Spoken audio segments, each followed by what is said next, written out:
chicos, ¿qué tal? ¿Cómo están? Buenas noches con todos. Vamos a resolver la pregunta número 11 del examen de admisión 2022-1, ¿no? Tomado el 27 de marzo de 2022. Pregunta 11 nos pregunta ¿cuál es el resto?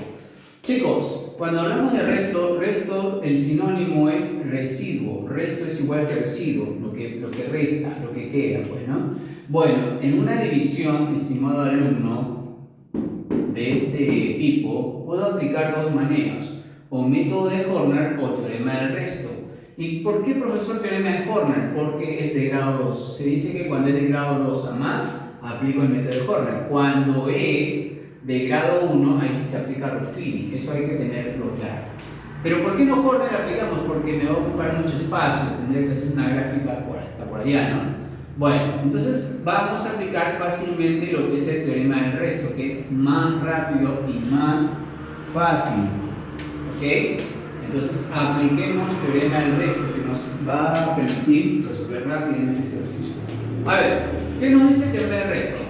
El denominador se tiene que igualar a 0. Al igualarlo a 0, entonces, ¿qué va a pasar, profesor? Este más 1 pasa al otro lado como sum. Bueno, si está sumando, pasa restando. Entonces tendría que x al cuadrado es equivalente a ¿cuánto? A menos 1. Profesor, ¿y qué me va a permitir eso? ¿O qué me quiere decir con eso el teorema del resto? Que de donde yo vea x al cuadrado, lo voy a reemplazar eso ¿en dónde? En numerador. En el numerador donde yo vea x al cuadrado. Pero tú dirás, profesor, pero acá yo no encuentro nada. Ah, ya, pero hay que darle la forma, pues. Entonces el residuo vendría a ser igual a todo lo que está en el numerador. Pero hay que darle la forma. Es x a la 31. Dime si lo puedo separar como x a la 30 por x a la 1. Tú dirás, profe, sí, no recuerdo. Bueno, vamos a colocar por acá recuerda. Mira, por acá recuerda. ¿Ok? Recuerda lo siguiente que te enseñaban en teoría de exponentes. Producto de bases iguales. ¿Qué pasaba con los exponentes? Se debía de sumar, ¿verdad? Entonces, casualmente estoy haciendo eso. El x a la 29, por ejemplo, también lo puedo separar, ¿cierto? Como x a la 4 a la 28, por ejemplo, como x a la 1. Profe, ¿pero por qué le pone 28? ¿Por qué le coloca aquí 30, por ejemplo, y no otro número? Ahorita te voy a explicar por qué. Bueno, continuamos. Luego sigue menos x a la 5. Yo lo puedo colocar como x a la 4 por x a la 1. No sé si se ve ahí, ¿sí? Y luego el menos, el x al cubo, yo lo puedo colocar como el x al cuadrado, como x a la 1. Y luego acá está el menos 2x que no se puede y el más 1 que ahí está, ¿correcto? Ahora sí. A ver, lo que vamos a hacer es reemplazar, pero todavía no se puede, ¿verdad? Porque no encuentro el x al cuadrado, solamente acá. El resto falta. Ah, para eso vas a aplicar ese x a la 30. Vas a aplicar esta fórmula que dice a elevado a un exponente y a su vez elevado al otro exponente. Se llama potencia de potencia, ¿verdad? ¿Qué se hacía con los exponentes? Se multiplicaba. ¿Ok? M por N, A elevado a M por N. ¿Qué voy a hacer? Por ejemplo, voy a separarlo, voy a regresarlo como era antes. Igual se hizo acá, ¿no? Estaba sumando los exponentes y los separé en 2. Entonces acá se separó en 2, ¿ve? X a la 31 se separó. X a la 29 se separó de x a la 28 por x a la 1 y así todas, ¿verdad? Profe, pero cuando es x a la 30 entonces yo le doy la forma, ¿no? Claro, ¿cómo sería la forma? Sería, por ejemplo, x al cuadrado y todo elevado a la ¿cuánto? A la 15. Ah, ya estoy entendiendo, profesor, ¿por qué le colocó 30? Porque 30 tiene mitad y eso es 2 por 15. Claro, pues por eso. Y casualmente el x a la 2, eso es la porción del problema. Ah, ya. Y x a la 1 es x, mi estimado alumno, más ese x a la 28 es x al cuadrado y todo, por ejemplo, elevado a la ¿cuánto? A la 14. Por x a la 1 sigue siendo x. ¿Cuánto es x a la 4? Si le doy la forma, eso sería x al cuadrado y todo elevado a la 2. Bueno, x a la 1 es x, ¿no? Menos. Bueno, este x al cuadrado sigue siendo x al cuadrado, ¿cierto? Normal, no pasa nada. Y el x a la 1 sigue siendo x. Luego acá tengo que menos 2x más 1.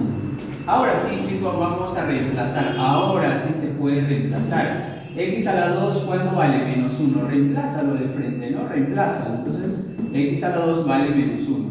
Sería menos 1 elevado a la 15 por x más, acá también sería igual, menos 1 elevado a la 14 por x menos menos 1 elevado al cuadrado por x menos x al cuadrado es menos 1 por x menos 2x más 1. ¿Correcto? Ahí está. Profesor, una pregunta. ¿Cómo se resuelve este tipo de ejercicios cuando te decían que menos 1, tienes un número negativo, le da un exponente que es impar? El profesor de cuarto, quinto y sexto grado te habrá enseñado que cuando es negativo y se eleva un exponente impar, ¿sale algo, sí o no? Bueno, acá el exponente es par, acá el exponente es par. A ver, ¿qué te decía el profesor cuando es impar? ¿El signo se conserva o no? ¿O cambia el signo a positivo? Se conserva, no, cambia el signo, ¿ya? Cuando es impar, cambia. Entonces acá sería menos 1, ¿ok? Acá sería menos 1 multiplicado por x, ¿correcto? Y acá tendría más. Bueno, cuando es impar, ¿qué pasa? Se vuelve positivo, ese sí. Y bueno, acá está por x. Y acá tienes menos 1 elevado al exponente par se vuelve positivo, más 1 por x, ¿ok? Y menos por menos sería más, ¿correcto? Menos por menos sería más 1, ¿no? Más 1, ¿no? Acá sería más 1 por x, que sería más x. Y acá tendría menos 2x más 1. Chicos, hay que operarlo todo. Ya, esto sería el penúltimo. A ver, menos 1 por x sería menos x. Más por más sería más 1 por x, un x. Entonces sería más x. Más por menos, menos 1 por x sería menos x. Luego tengo un más x, luego tengo un menos 2x y luego acá más 1 abajo. Ahora sí, algo bien chévere, bien bonito, algo se va a eliminar. Un negativo con un positivo se va. Negativo con positivo se va y me va quedando, por lo tanto, como residuo igual a menos 2x más 1, la cual esto, mi estimado alumno, sería tu respuesta, ¿ok? Entonces veamos cuál sería la clave.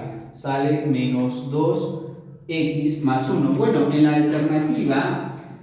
alternativa E, que sería mi respuesta, mi estimado alumno, te sale al revés. Esto es lo mismo que primero colocar 1 y el menos 2 después. Bueno, orden de los sumandos no altera la suma, ¿ok? Cualquiera de los la respuesta, porque es lo mismo, ¿no?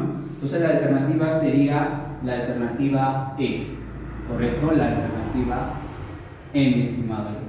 Muchísimas gracias.